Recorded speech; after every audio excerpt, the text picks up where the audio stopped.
Hello, I'm Peter Phelps. I'm here with fellow therapist Nick Lloyd, who's one of the UK's very few trans therapists. Nick, as a trans guy, can you first of all explain to me what the term trans actually means?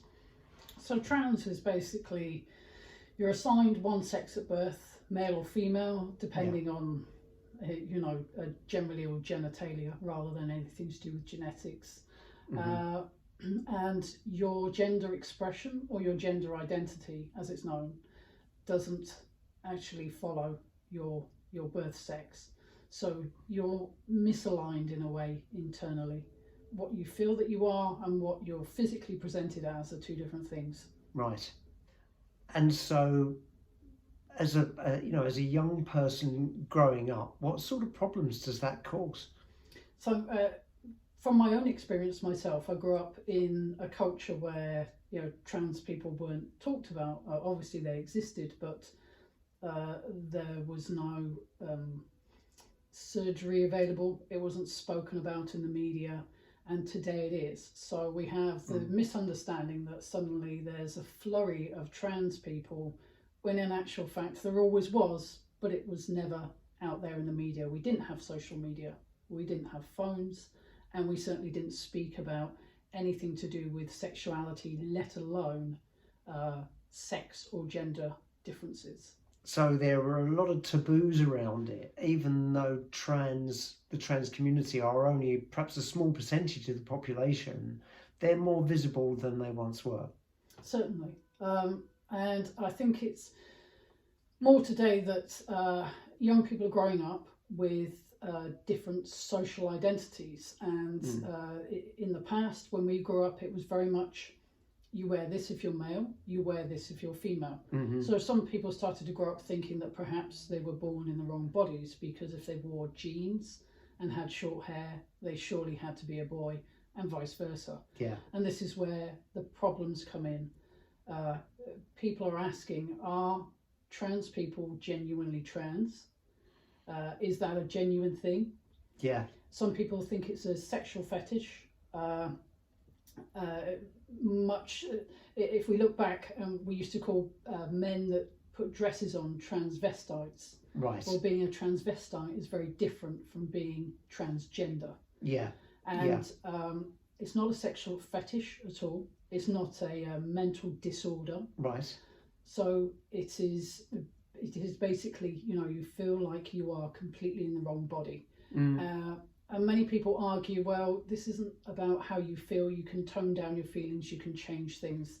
This is something which is quite serious, that results often in suicide or problems at home if somebody cannot express themselves the way they want to express themselves physically and openly to the rest of the world. Right. Now, we've talked before we started recording about the term dysphoria. Yes. So tell me more about that. So dysphoria, from my own personal experience as well, is when I grew up, I was fortunate to naturally look male. I looked this way. I was already nearly 6 foot, and I was very well built. But for many people who are certainly what we call female to male, FTM, transitioning guys, that's not the case. So they look more feminine. You were never a kind of a girly girl. No. You always had a sort of masculinity about your appearance. Yes. But that's often not the case for guys that are transitioning. They have a much more difficult time transitioning, I imagine. Yes. So what you find is at home, and certainly out in social media, which is where a lot of people kind of collaborate and get together, people will stay at home because they have anxiety, self-confidence issues. They feel they don't pass as male or female out in public. They don't want the hatred that many of them get, unfortunately, and they don't feel comfortable within themselves, within their own bodies. Right. And how can we help change that for them? Because there are only so many things physically you can do with the body before you have surgery or testosterone. Yeah. And so therefore things have to change within the mind. Now, you can't stop people from being transgender. If they are, they are. Yeah. But you can help them with their self-confidence to learn to accept themselves within society. Yeah. So how much is there, obviously with the advent of the internet and social media, how much activity is there on in those areas with the transgender community and with support for people who are on that journey? So support comes in forms of social media, mostly. It's very hard, depending on what country you live in as well, to find meeting places for trans people to go. Now, like a place like London, it's a lot easier. You can meet up with other transgender people. It does not mean that it's any easier internally when you're conflicted and you feel you don't pass in public. And those problems still exist no matter where you live. When you say you don't pass in public, you mean pass for the gender that you identify yourself as? Yeah. Presumably that you want to pass yourself as a guy. Yeah. There's a lot of emphasis on that. Yes, there really is. That's one of the biggest problems we have in the community. Yeah. Is that if you go on to Instagram, Facebook, Instagram's a big one because you can put up photos of your journey, your workouts, your surgery, and there are a few, but not very many, pages of support. Transitioning guys and girls tend to support one another. Yeah. There's no actual, real therapy out there for them to go to where somebody actually knows what they're going through, or parents who have children who are already going through the same thing and can look from that viewpoint as well. Sure. So, yes. So somebody that is that feels that they are in the physically in the wrong gender at the moment, what's the starting point for them and what's the process? So instead of using the term gender, because it's fluid, gender is fluid, and this is where you can fit non-binary people in. You can wear anything that's masculine or feminine, and that really depends on what culture you live in. Yeah. Some countries will have some things are feminine, other things are masculine, and I look at it as in terms of you wanting to change sex. Now, there's a huge argument about whether or not you can change your biological sex, and that's to do with genetics more than it is to do with surgery. But the problems with, as we were talking about, with dysphoria passing in public can start with simple things. I don't look like a male.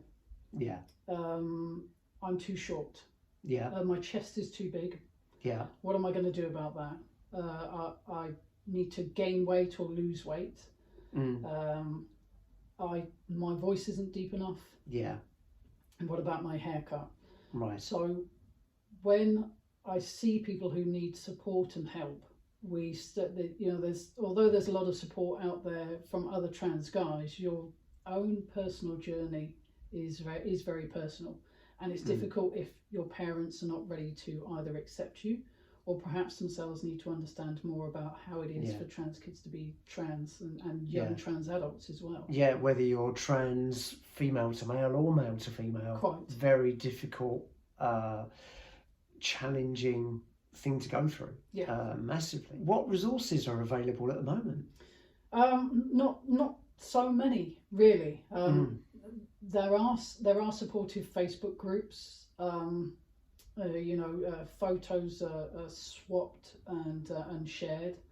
There is Instagram, where again it's photos and short pictures and workouts that you can do, and it's more inspirational stuff than anything. But the journey is very personal, and it's hard to do a lot of research, really. Yeah. Especially when you're using social media accounts, which are very much very short videos or just photos. Sure. The young trans guys and trans girls want to see the end result of what they're going to look like. Yeah. But in looking that far ahead, they're conflicted on the inside of how they feel they're not there yet.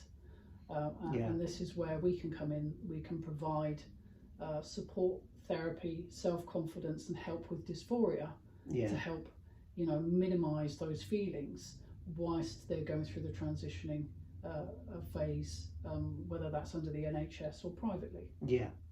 So with regards to the NHS and that process, what resources are available there for the actual process of transitioning? So it will always start with a visit to your doctor, Yeah. Who will then refer you to a gender reassignment clinic. Right. And you will be on a waiting list. Are there lots of those spread throughout the country? Well, they're spread throughout the country, but there aren't actually that many of them. Right. Exeter, from my own personal experience, I was sent to a 4-year wait list. Goodness. Just to be screened. Wow. London, it was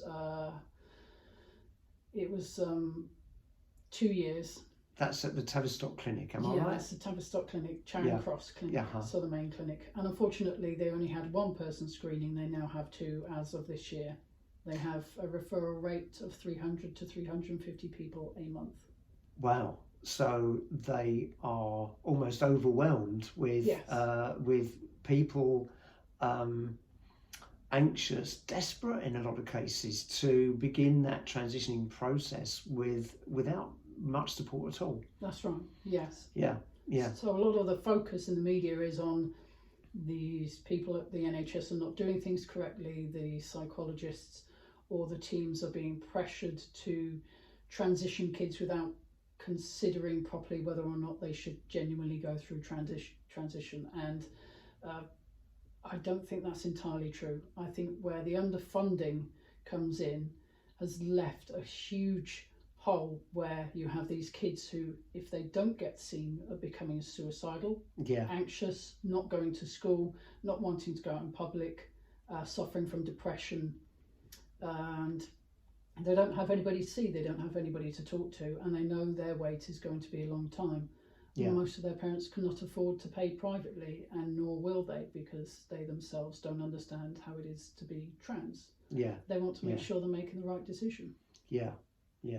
Now, you're offering support for trans people yourself. Yes.